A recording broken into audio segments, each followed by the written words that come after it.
I'm not the only one. Hope someday you will join us, and the world will be one. Quem é Mateu Farina? E o que levou o Papa Francisco a reconhecer em sua vida as virtudes heróicas de um cristão, que pode fazer dele o mais novo beato da Igreja Católica? Convido você a conhecer um pouco mais da vida deste jovem rapaz. Mateu Farina viveu pouco, apenas 18 anos. Mesmo assim, o jovem rapaz deixou para o mundo, e especialmente para os jovens, um grande testemunho de santidade. Nasceu em Avellino, na Itália, no dia 19 de setembro de 1990. Uma vida breve, mas muito intensa. Um jovem dos nossos tempos. O Mateu praticava esportes, amava música e tocava também alguns instrumentos. Ele chegou inclusive a formar uma banda na escola. Ele era um excelente aluno. Gostava de química e informática e pretendia estudar na área de engenharia ambiental. Mateu era atraído pelo sacerdócio, só que o mesmo estava ciente de que, devido às suas condições de saúde, isso talvez não seria possível. Quão lindo seria deixar tudo e viver como Jesus nos diz. Mas enquanto isso, a escola recomeçou e o dever de estudo me impede de viver como gostaria. Um fato em sua vida que chamava a atenção de todos, ao contrário de muitas crianças da sua idade, é que desde criança ele gostava muito de participar da Santa Missa e participava com muito entusiasmo. Diariamente lia a Bíblia, rezava o terço e costumava se confessar toda semana. Frequentemente visitava Jesus sacramentado. Mateu era carinhosamente chamado pelos amigos de o moralizador, porque em todas as brechas, nas conversas que ele tinha com o seu grupo, com a sua turminha, ele não deixava de falar de Cristo. Ele também era conhecido como a doçura em pessoa, muito devoto do Sagrado Coração de Jesus e do Imaculado Coração de Maria. Todas as primeiras sextas-feiras de cada mês, ele não deixava de externar a sua devoção, indo nas missas. Aos 13 anos, com vontade própria, Mateus começa a escrever em um diário. Esta é a história de uma história. Minha história. É a história de uma aventura. Minha aventura. 24 horas não são suficientes. A beata Madre Teresa de Calcutá disse: encontre tempo para tudo. Mas como? Eu não posso apenas estudar? E as orações? E a alma? E as boas obras? E os outros? É importante estudar, mas é preciso também cuidar do resto. Talvez eu deva estudar menos. Não pode haver só escola na vida. É muito comum que aqueles que conhecem a igreja se aproximam cada vez mais de Nosso Senhor através da oração, dos sacramentos, têm um desejo de evangelizar. E isso não era diferente na vida de Mateu. Ele escreveu: o mais importante é que a fé não seja mantida dentro de si, mas seja externalizada aos outros.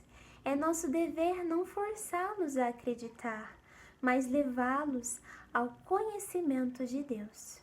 Espero realizar a minha missão de infiltrado no meio dos jovens, falando de Deus, iluminado pelo próprio Deus, observar quem está próximo de mim, para entrar em seu coração como um vírus e contagiá-lo com uma doença que não tem cura, o amor.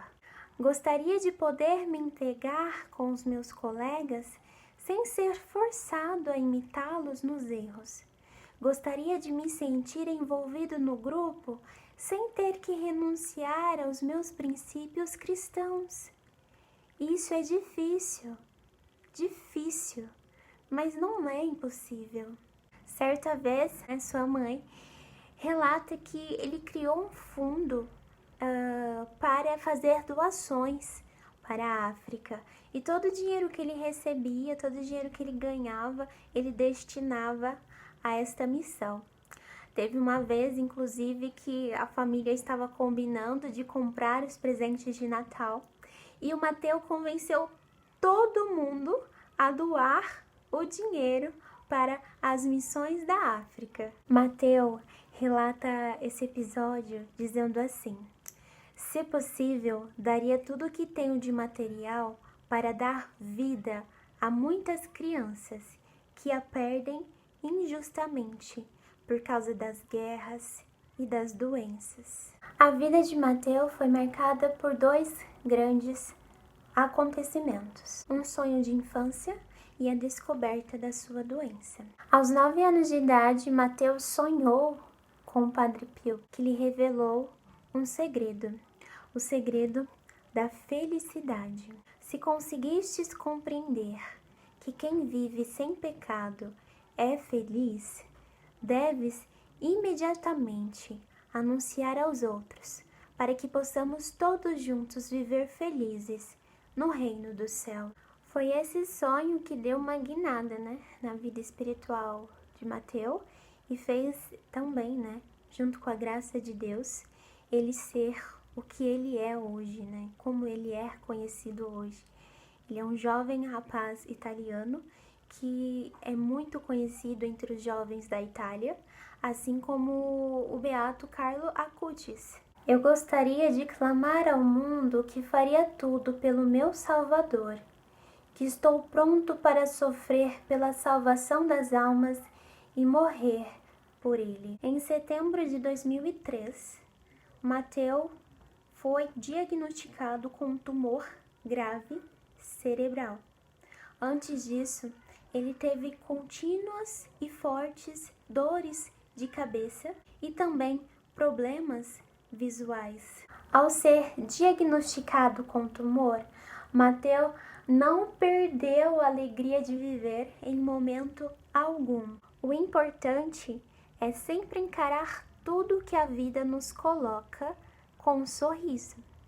O conforto de todos deve ser o fato de que o sofrimento é o crachá de uma alma escolhida por Deus. Em suas internações, Mateu sempre estava sorrindo, sempre estava irradiando alegria, felicidade, e ele era inclusive motivo de muita alegria para os outros doentes. Foram 6 anos de luta e Mateu enfrentava tudo com uma alegria sobrenatural, um abandono incondicional e uma perfeita conformidade com a vontade de Deus. Em janeiro de 2009, a sua condição se agravou e ele foi submetido a uma 3ª cirurgia. Essa cirurgia resultou em uma paralisia em seu braço esquerdo e em sua perna esquerda. Mateu, mesmo assim, continuou demonstrando muita fé e um abandono incondicional a Deus. E ele sempre dizia: devemos viver todos os dias como se fosse o último dia. Não na tristeza da morte, mas na alegria de estar prontos para encontrar o Senhor. No final de março, os médicos já não podiam fazer mais nada por ele. E então aconselharam-no a voltar para casa. A essa altura, Mateu tinha brevíssimos momentos de lucidez. Todo dia, o Senhor acrescenta carinhosamente a minha pequenez infinita, um grão do seu infinito. Quanto a mim, estou pronto para oferecer-lhe tudo, como uma criança que aprende a andar nos braços da bela Virgem Maria. Quero subir a montanha, entre pétalas e espinhos, para chegar ao cume um dia, onde não há pecado nem sofrimento, mas somente seu amor infinito. Aqui estou eu, estou chegando. Mateus ofereceu todo o seu sofrimento pela salvação das almas e pela conversão dos pecadores. Mateus Farina morreu em odor de santidade no dia 24 de abril de 2009, aos 19 anos de idade. E em 2020, o Papa Francisco aprovou o decreto que reconhece no Mateus o heroísmo das virtudes cristãs, passando agora a ser chamado de venerável.